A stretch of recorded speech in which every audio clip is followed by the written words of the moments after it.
উসমান হাদি তুমি মরণি, শহীদ হয়েছ তুমি এটাই জানি। উসমান হাদি তুমি মরণি, শহীদ হয়েছ তুমি এটাই জানি। শহীদ হয়েছ তুমি এটাই জানি। রাজপথ কাঁপালে সারাটি বছর, বাতিল কেঁপেছে তোমায় দেখে থরথর।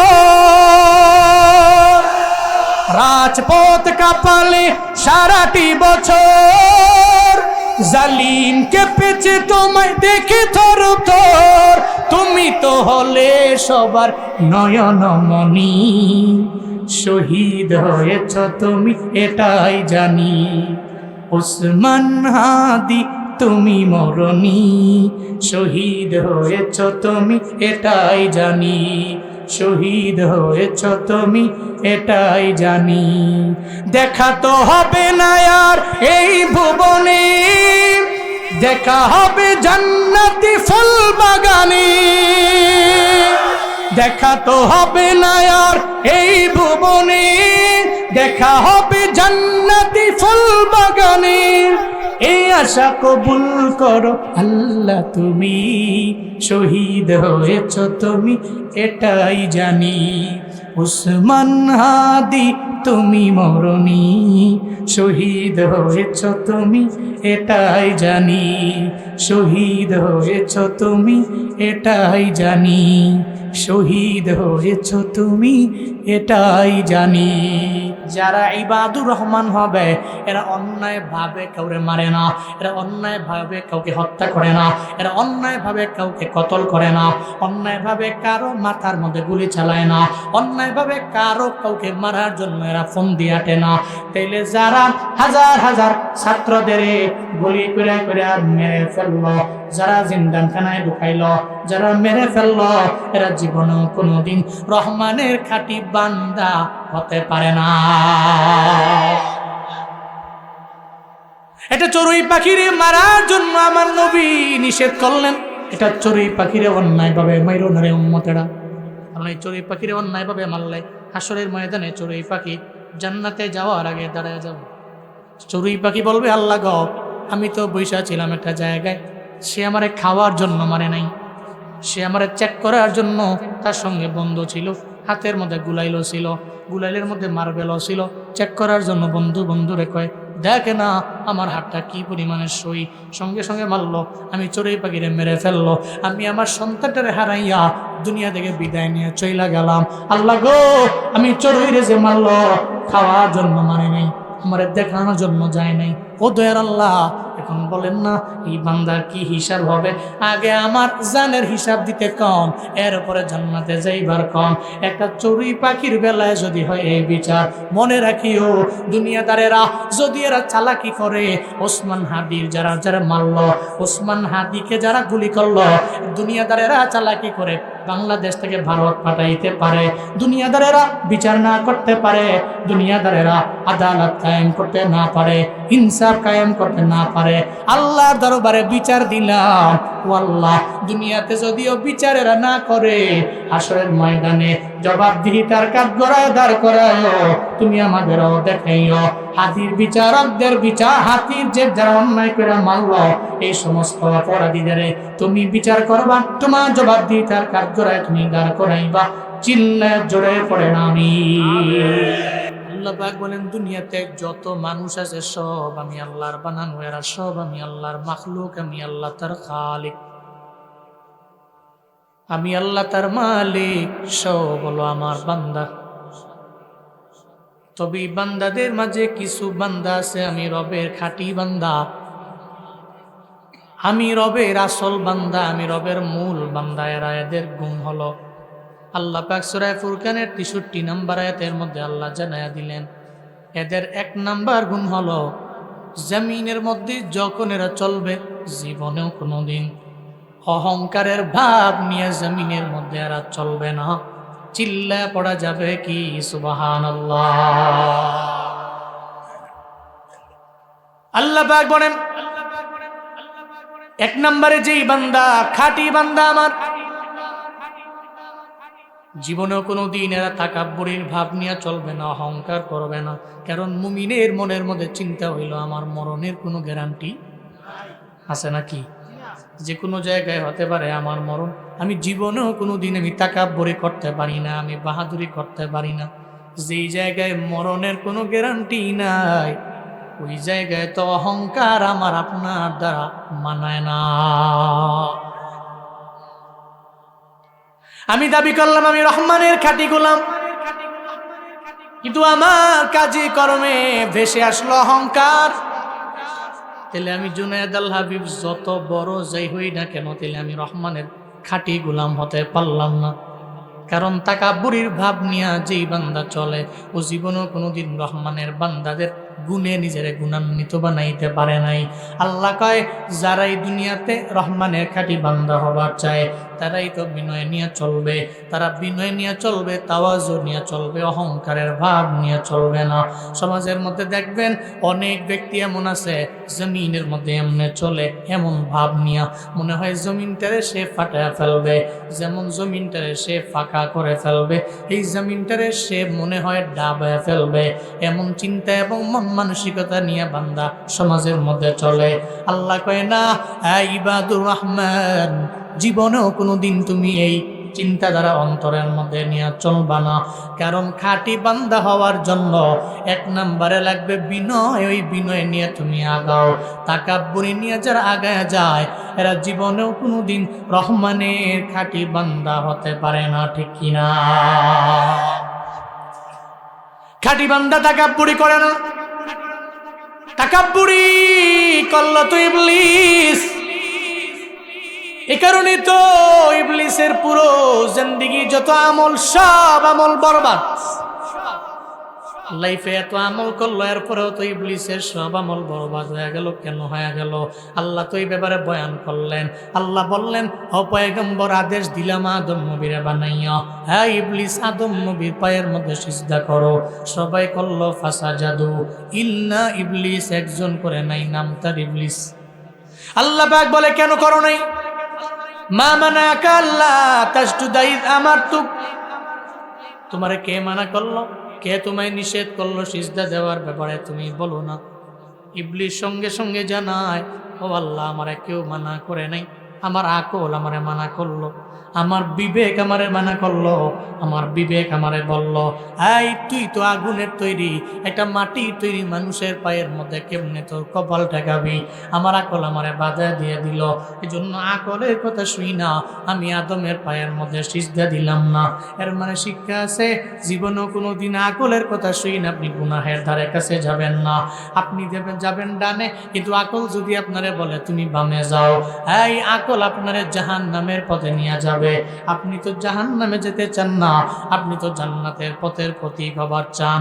দুনিয়াতে যেই বান্দা আকলের কথা শুই না গুনাহের দিকে আগায়, ওর মতো বোকা, ওর মতো আহমাক এই দুনিয়াতে দ্বিতীয় নাম্বার আর কেউ না।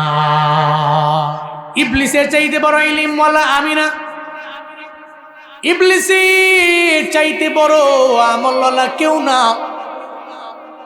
এত আমলওয়ালা, এত ইলিমওয়ালা, এর পরে অত রবের দরবারে তার দাম নাই। কেন দাম নাই? তাকাব্বুরের কারণে দাম নাই। এই জন্য আল্লাহ কয় ইবাদুর রহমানদের এক নম্বর গুণ হবে এরা জীবনও কোনোদিন তাকাব্বুরের ভাব নিয়ে চলবে না, নিজের বড় বানাবে না, বরং নিজের বিনয়ী বানায় বানায় সমাজের মধ্যে চলবে। এটা এক নম্বর গুণ হবে। দুই নম্বর গুণ, আল্লাহ পাক রব্বুল আলামিন বলেন, ওয়া ইযা খাতাবাহুমুল জাহিলুনা কালু সালামা। চিল্লায় জোরে করে পড়েন আল্লাহু আকবার। আল্লাহ পাক বলেন, দুই নম্বরে যারা ইবাদুর রহমান হবে এদের গুণ হবে আমি আল্লাহ জানায় দিলাম। এরা দুই নম্বরে এদের গুণ হবে, এরা এদের সাথে পায়ের মধ্যে পাড়া দিয়ে ঝগড়া করার জন্য একটা মূর্খ ব্যক্তি যখন আসবে, সঙ্গে সঙ্গে মূর্খ ব্যক্তিরে জানায় দিবে, তোর সাথে ঝগড়া লাগার সময় আমার নাই। যতক্ষণ আমি ঝগড়া করব ততক্ষণ আমি আল্লাহর সাথে সম্পর্ক লাগাবো, ততক্ষণ আমি তাআল্লুক লাগাবো আমার আল্লাহর সঙ্গে, ততক্ষণ সম্পর্ক লাগাবো আমি মাওলার সঙ্গে। তোর সাথে ঝগড়া করার সময় আমার নাই।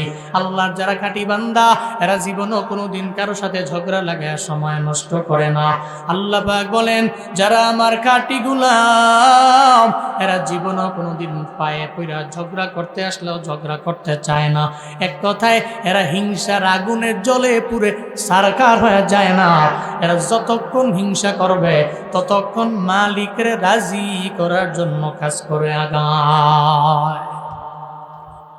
সমাজের মধ্যে দেখবেন ধনী বহু লোক এমন আছে নামাজ পড়ে রোজা রাখে আমল করে, দেখবেন উনি টাকার মালিকের পরেও কোনো ঝগড়াঝাটির মধ্যে নাই, মারামারির মধ্যে নাই, কাটাকাটির মধ্যে নাই। সমাজের মধ্যে আরেক ধনী এসে তার পায়ের মধ্যে পাড়া মেরা কয় আমার লোকে ঝগড়া লাগ, পায়ের মধ্যে পাড়া দিয়ে ঝগড়া করার জন্য আসে। এমন ব্যক্তি আছে না নাই? চিল্লা বলেন আছে না নাই? কিন্তু এই ব্যক্তি বলে আমি জীবনও কোনোদিন তোমার সাথে আমি ঝগড়া লাগতে পারি না। সঙ্গে সঙ্গে জানায় দেয় কলু সালামা, বলে দেয় সালাম বলে এড়িয়ে যায়। তাকে বলে আমি তোমারে সালাম দিয়ে তোমারে আমি ইগনোর করে চলে গেলাম, আমি তোমারে অ্যাভয়েড করে চলে গেলাম। আল্লাহর কসম করে বলি তোমার সাথে যতক্ষণ ঝগড়া লেগে আমি আমার সময় নষ্ট করব, ততক্ষণ ডাকবো আমি একজনের, চিল্লা বলেন তার নাম। মানুষের সঙ্গে ঝগড়া লাগবো না। আমার হাতের দ্বারা কেউ কষ্ট পাবে জীবনেও কোনোদিন আমি এটা মাইনা নিতে পারবো না। এক কথায় জাহিল আর মূর্খ আমার সামনে এসে পায়ের মধ্যে পাড়া দিয়া ঝগড়া লাগলে আমি ঝগড়া করতে রাজি না। আল্লাহ কই ইবাদুর রহমানদের এটা 2 নাম্বার গুণ হবে, আর এই গুণে গুণান্বিত ছিল আমার পয়গম্বর নিজেই। সুবহানাল্লাহ পড়বেন না? আমার পয়গম্বর কেমন ছিলেন এই গুণে গুণান্বিত? তায়েফের ময়দানে যে আমার নবী গেলেন, তায়েফের ময়দানে যাইয়া আমার নবী তো এদের দরবারে বাড়ি চান নাই, আমার নবী এদের দরবারে ওটও চান নাই, এদের জমি জমা দখল করার জন্য আমার নবী চান নাই। তায়েফের ময়দানে গেলেন বনু সাকিব গোত্রকে দাওয়াত দেওয়ার জন্য। আমার নবীর মনে মনে চিন্তা হলো ছোটবেলায় বনু সাকিব গোত্রের দরবারে আমি গিয়েছিলাম, আমাকে দেখার পরে বনু সাকিব গোত্রের লোকেরা একজন যদি কালেমা পড়ে মুসলমান হয় তাহলে আমার হক তায়েফের মধ্যে আমার পরিপূর্ণ আদায় হবে। আমার মায়ার নবী যায় কয় ও বনু সাকিব গোত্রের লোকেরা তোমরা পড়ো আল্লাহ ছাড়া কোনো ইলাহ নাই, আল্লাহ ছাড়া কোনো মাবুদ নাই, আল্লাহ ছাড়া কোনো ইবাদত পাওয়ার যোগ্য কেউ নাই, তোমরা এটা পড়ে নাও। কিন্তু বনু একটাও নবীর হাতে কালেমা পড়ে মুসলমান হলো না, উল্টা আমার মায়া নবীর ওপরে এরা আঘাত করতে লাগলো। দুষ্ট লোকেরা পাগলদের লেলিয়ে দিল, মুহাম্মদের মারো, মুহাম্মদের ধরো, কারণ মুহাম্মদ তো কালেমার দাওয়াত দেওয়ার জন্য আইলো। দুনিয়ার স্বাভাবিক নিয়ম হলো যখন হকের দাওয়াত নিয়ে মানুষের দ্বারে যায়, যেই লোকদের স্বার্থে আঘাত লাগে ওই লোককে তাই দুনিয়ার মধ্যে রাখা যাবে না, কারণ ও তো সত্য কায়েম করবার চায়, ওরে রাখা যাবে না। ও তো চায় সমাজের মধ্যে হকের বাস্তবায়ন করার জন্য। এক কথায় যারা দুনিয়ার মধ্যে সত্য কথা বলে, সত্যের লাইনে আগায়, ইনসাফ কায়েম করতে চায়, এদেরকে জালেমেরা জমিনের মধ্যে বাঁচায় রাখতে চায় না। এদের মনে চিন্তা হলো ওর মাথার মধ্যে গুলি মারো, ওর কানের নিচে বুলেট লাগাও, এমনকি ওরা দুনিয়া থেকে বিদায় করে দাও। এদের লিস্ট লাগাও, প্রথম নম্বরে এদের লিস্ট ওসমান হাদির নামটা উঠাও, 2 নম্বরে হাসানাত আব্দুল্লাহর নামটা উঠাও। কেন এরা সত্যের কথা বলে, কেন সত্যের গুণকীর্তন এরা করে, কেন হকের কথা মানুষের দরবারে বলে। এক কথায় হকের কথা বললে জালেমের মাথা নষ্ট হয়, তখন এরা ভালো ভালো মানুষদের গুলির মাধ্যমে দুনিয়া থেকে বিদায় করে দেওয়ার পায়ে তারা করে, ঠিক কিনা? কিন্তু এদের ধারণাও নাই আল্লাহ তো আমার এমন মালিক, এক হাতিরে তোরা মারছো, এখন দেখো না এক হাতির বিনিময়ে শত শত হাজার হাজার হাতি পরিণত হয়ে গেছে। চিল্লা কাও ঠিক কিনা? এরা এক হাতিরে মারছে, এক হাতিরে মাইরা এখন লক্ষ লক্ষ যুবকের অন্তরে হাতিরা বসবাস করতেছে। এরা একজনে মারে, একজনকে দমায়, কিন্তু দমায় তো রাখতে পারে না, কারণ হকের কথা তো চাপা দিয়ে থাকে না। এটা তো নূরুম মিন ইলাহি, এটা আল্লাহর পক্ষ থেকে আলো। এই আলো যে জ্বালিয়েছে উনি আল্লাহ, আর এই আলো নিভানোর মতো ক্ষমতা কারো নাই। একজনকে জিন্দানখানায় ভরবে আরো 10 জন তৈরি হবে, একজনের মাথায় বুলেট লাগাবে আরো লক্ষ হাদি তৈরি হয়ে যাবে। দুনিয়ার বাস্তবতা এটাই। আপনি হকের কথা বলেন, আপনি সত্য কথা বলেন, আপনাকে মেরে ফেলবে, আপনার উপরে আঘাত আসবে, আপনি জুলমের শিকার হবেন, নির্যাতনের শিকার হবেন। এটা এখন থেকে নয়, এটা আদিকাল থেকেই চলে আসছে। তো এটা চলছে, কিয়ামত পর্যন্ত এমনই চলবে। তবে আল্লাহ আমাদের এই মেধাবী ভাইদেরকে হেফাজত করেন, আরো জোরে পড়েন আমিন। হাসনাত আব্দুল্লাহ আমাদের গর্ব, আমাদের অহংকার। নেক্সট টার্গেট নাকি তারে লইয়া, আল্লাহ তারে রক্ষা করুক, আল্লাহ তাকে হেফাজত করুক। এই সমস্ত সাহসী বীর সেনানীগুলো আমাদের প্রয়োজন আছে না? আছে না? আছে না? আছে না? আমাদের দেশে প্রয়োজন আছে। এই জন্য মন খুলে দোয়া করবেন। আমি বললেই কি আর না বললেই কি, আরে মানুষগুলো তো সব এদের জন্য দোয়া করে, দোয়া করে। কি জীবন এরা সাজাইছেন, সুবহানাল্লাহ, কি জীবন সাজাইলেন মিয়া। এমন মরণে তো ফায়দা, যেই মরণে লক্ষ কোটি কোটি মানুষের চোখে পানি। গত রাতের বেলা বহু মানুষ ওসমান হাদির ভিডিও দেখছে, স্ক্রল করছে আর চোখের পানি ফেলা কাঁদছে। কেন? আপনার পরিবারের কেউ হয় না, আপনার আত্মীয় না, আপনার কাছের না, জীবনে কোনোদিন দেখছেন? কয় না, দেখছি খালি অনলাইনে। তাহলে কথা শুই না কাঁদেন কেন? চোখ দিয়া পানি বের হয় কেন? আপনার অন্তরে নাড়া দেয় কেন? এর উত্তর কি জানেন? এর উত্তর হইল, আসমানের রব মনে হয় ওনার প্রতি রাজি আছে। আসমানের রব যার প্রতি রাজি, পুরো জমিনবাসী তার জন্য চোখের পানি ফেলায় দোয়া করে। একজনে মরছে, কইছে আলহামদুলিল্লাহ, আর একজনে মরছে, তার জন্য চোখের পানি ফেলায় কাঁদছে। দুইজনের জীবন কি সমান? একজনের জীবন সার্থক জীবন, আর একজনের ব্যর্থ জীবন। আল্লাহ এমন জীবন গঠন করে মরার তৌফিক আমাদের সব ভাইকে দান করেন। আরো জোরে চিল্লায় পড়েন আমিন। তাহলে হকের কথা বললে, সত্যের কথা বললে মানুষের মাথা নষ্ট হয়। নবী যে দাওয়াত দিলেন, এই বনু সাকিবের লোকেরা তোমরা কালেমা পড়ে মুসলমান হও, এটা বলার পরে সাকিব গোত্রের একজন লোক কালেমা পড়লো না, উল্টা নবীরে মারার জন্য ফোন দিয়ে আসতেছে। একটা পর্যায়ে পাথর মারতে মারতে মারতে নবীর পুরো দেহ মুবারক রক্তে রঞ্জিত করল। এমনকি আমার মায়ান নবীর পুরা জুব্বা মুবারক রক্তে রঞ্জিত হইয়া আমার মায়ান নবীর পা মুবারকের সাথে জুতা পর্যন্ত লেগে গেছে। মুহাদ্দিসিনে কেরাম বলেন, রক্তের কারণে আমার মায়ার নবীর পুরা বডিটাই যখন রঞ্জিত হয়ে গেল, একটা পর্যায়ে আমার পয়গম্বর দুর্বল হয়ে পড়লেন। আপনাদের এলাকার মধ্যে ব্লাড ডোনেশনের ফেসবুকের গ্রুপ আছে না নাই? যুবকদের ডোনেশনের গ্রুপ দেখবেন ফেসবুকের মধ্যে গ্রুপে পোস্ট করে, এই চান্দিনার মধ্যে মিম হসপিটালে আমাদের জন্য একটা 1 ব্যাগ রক্ত লাগবে। দেখবেন দূরে যুবকেরা সব রওনা, আমরা হাজির আছি, আমরা রক্তদাতা, রক্ত ডোনেশন করতে পারি। আমরা এই রক্ত দেওয়ার জন্য যুবকেরা দৌড়ায়।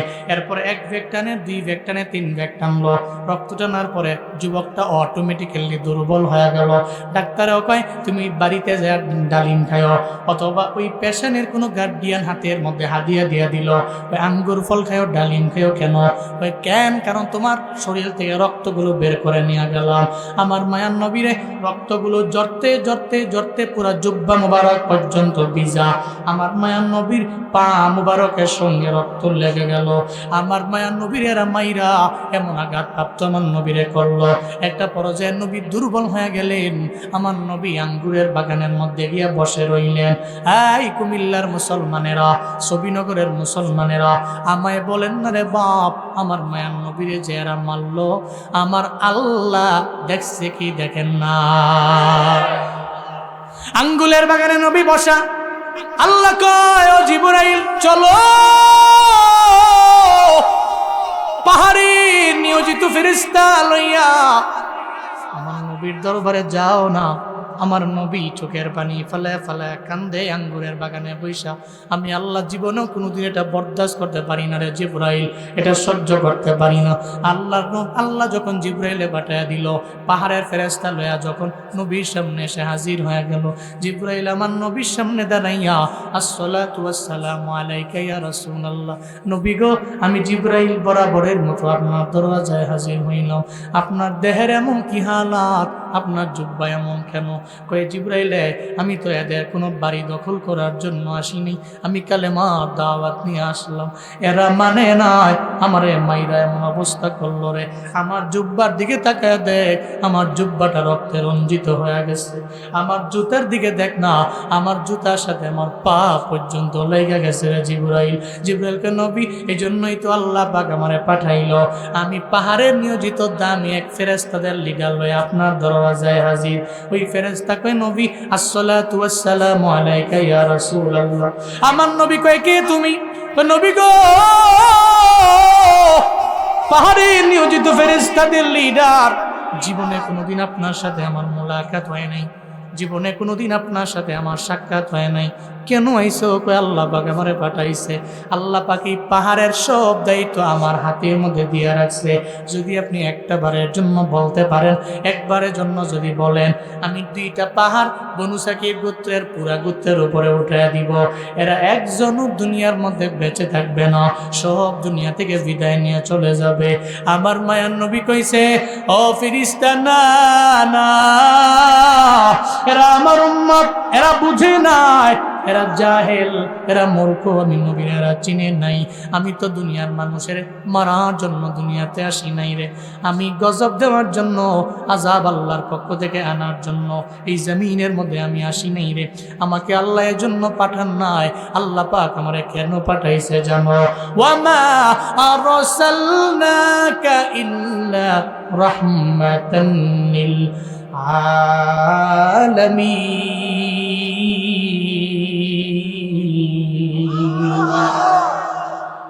আমারে কেন পাঠাইছে জানো? কাউরে মারার জন্য, ধরার জন্য আল্লাহ পাক আমারে পাঠান নাই। আল্লাহ আমারে কেন পাঠাইছে জানো রে জিবরাইল? আমি আলামিনের জন্য করুণা, আমি আলামিনের জন্য দয়া। এরা জাহেল, এরা বুঝে নাই, আমার এরা মারল রে। না না, এদের আমি মারার জন্য আদেশ দিতে পারি না, এদের উপরে আমার কোনো অভিযোগ নাই, আমি এদের মাফ করে দিলাম। আল্লাহ যাতে এদের মাফ করে দেয়। আমার নবীর ওই দুয়ার বদৌলতে তায়েফের লোকেরা আজ নবীর জন্য কত পরিমাণে পাগল। আল্লাহ পাক তায়েফের মধ্যে এত পরিমাণে সম্পদ দিয়ে দিল, ওই তায়েফের এত সুন্দর ওয়েদার, এত সুন্দর আবহাওয়া, সব আমার নবীর দুয়ার বদৌলতে। আজও তায়েফবাসীর সামনে যদি যে কয়, এই সত্যিকারের নবীর আশিক তায়েফবাসীরা, তোমরাই তো আমার নবীরে মারছিলা, এই তায়েফের লোকেরা আজও পর্যন্তই কথা শুইনা, ঘটনা শুইনা কান্দে। আমাদের নসিব বড় খারাপ, নবীরে পায় আমরা রাখতে পারিনি, অ্যাকসেপ্ট করতে পারি না আমার নবীরে। আমরা নবীরে, আমাদের পূর্বপুরুষেরা নবীরে আঘাত কইরা তায়েফ থেকে বিদায় জানায় দিল। আজও পর্যন্ত তায়েফের লোকেরা নবীর জন্য কেন কান্দে?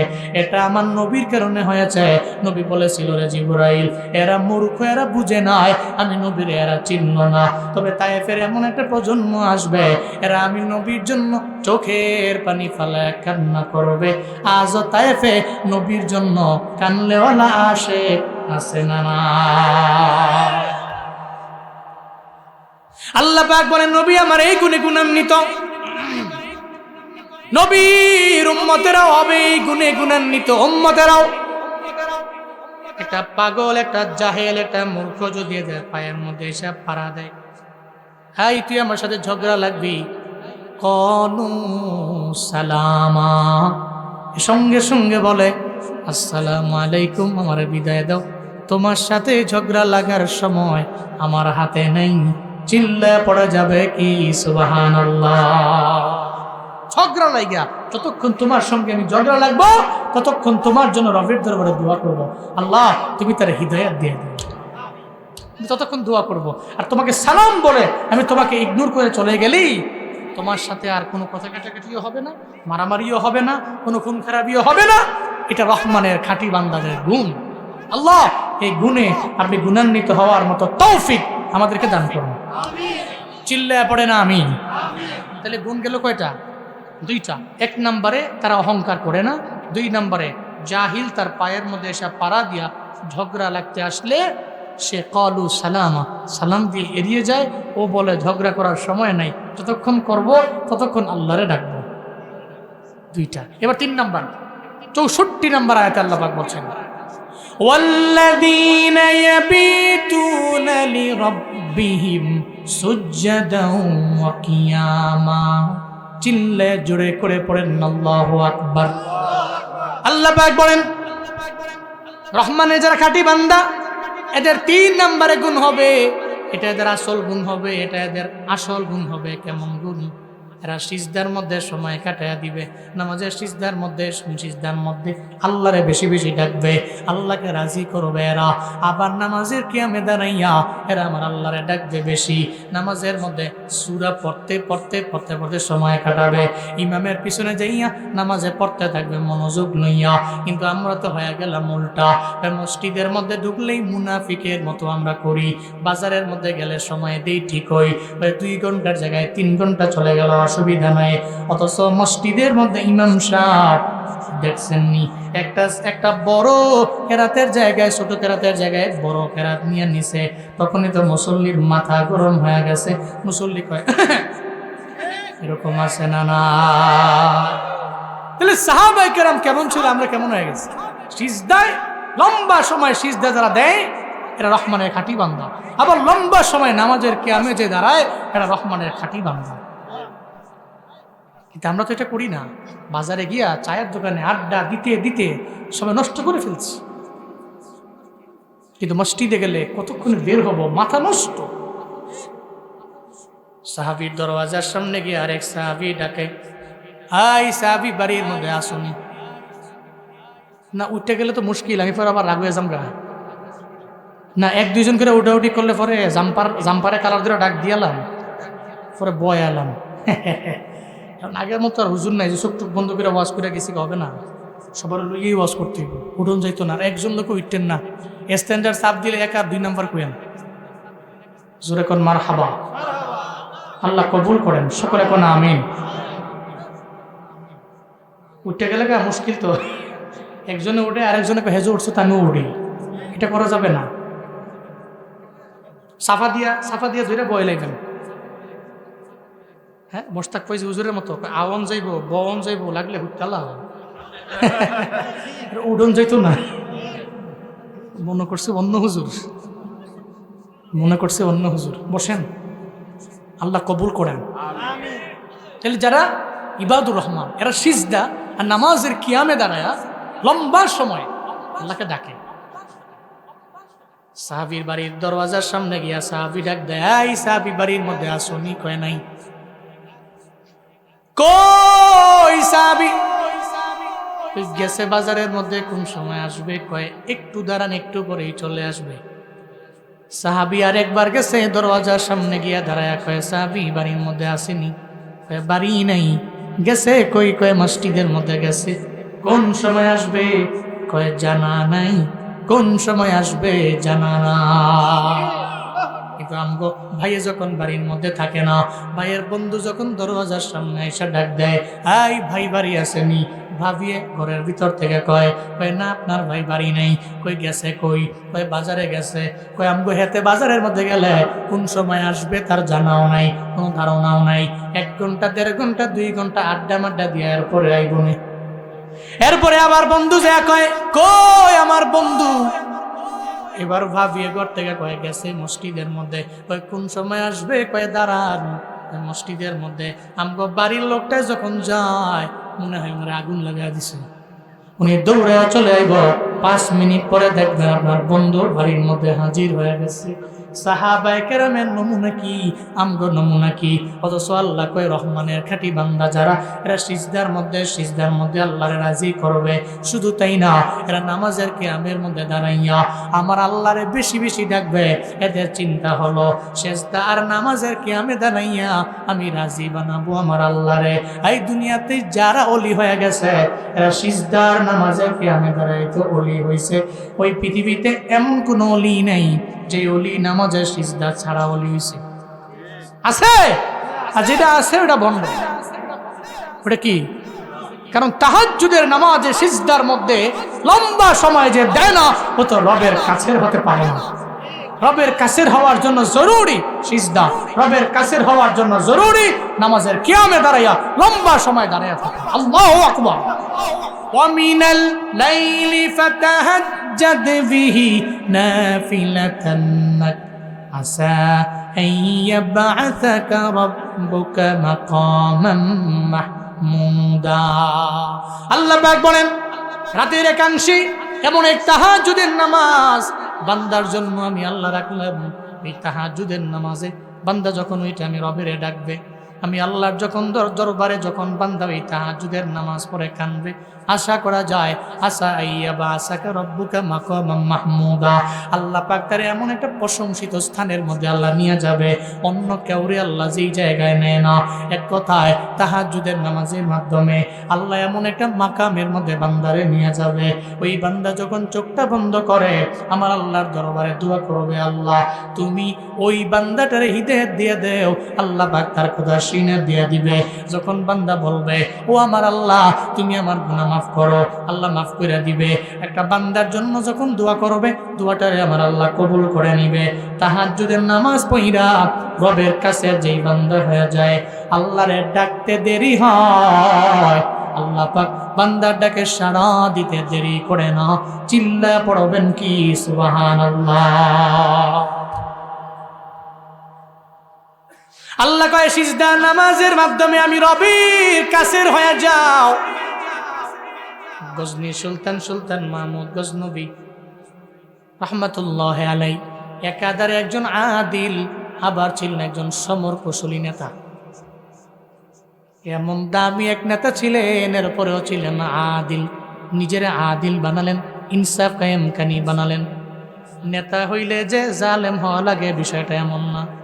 দুনিয়াতে বহু ইসলামী নেতা আছে রে, ছিল রে, এরা বড় বড় নেতা, এরপর আদালত কায়েম করলো। আদালতের মাপ থেকে এক চুল পরিমাণ ডানো বামও করে নাই এমন নেতা আছে না নাই? ছিল কি ছিল না? আমগো নেতাগো মতো না। আমগো নেতারা তো নির্বাচনের আগে হাইলে মুসাফা করলে মনে হয় যে কুলবালিশ। কি মনে হয়? কুলবালিশ।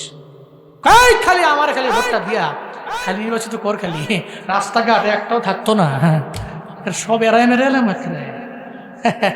এবারটা নির্বাচন করার পরে এবারটা তো তখন চেয়ারটা তো ভালোই আছে, চেয়ারও ফাইয়া লাইছে মোটামুটি। যেই হাত দিয়া মুসাফা কইরা এই ব্যক্তির কাছ থেকে ভোট নিয়া এই ব্যক্তি নেতা হইছে, কপাল মন্দ, আবার ওই ব্যক্তিকে তার হাত দিয়া থাপ্পড় মারছে। হ্যাঁ, লিডাররা তো এমন হয় না। লিডার হবে তো এমন হবে, সে আদেল হবে, ন্যায় বিচারক হবে। আল্লাহ আমার দেশে আপনি এমন নেতা দিয়েন যেই নেতা আদেল হবে, গরিব মানুষের দুঃখ বুঝবে। আল্লাহ আমাদের প্রত্যেকের যে মনের নেক আশাগুলো এরা পূরণ করবে। যেই আশাগুলো আমরা এদের কাছে রাখি পূরণ করবে, উলামায়ে কেরামকে মহব্বত করবে, ভালোবাসবে। আল্লাহ এমন নেতা আপনি আমাদের দেশে দিন। চিল্লায়ে পড়েন আমিন। তো আদেল সুলতান মাহমুদ গজনবী কিন্তু ফলো করতেন হযরত ওমরকে। কাকে?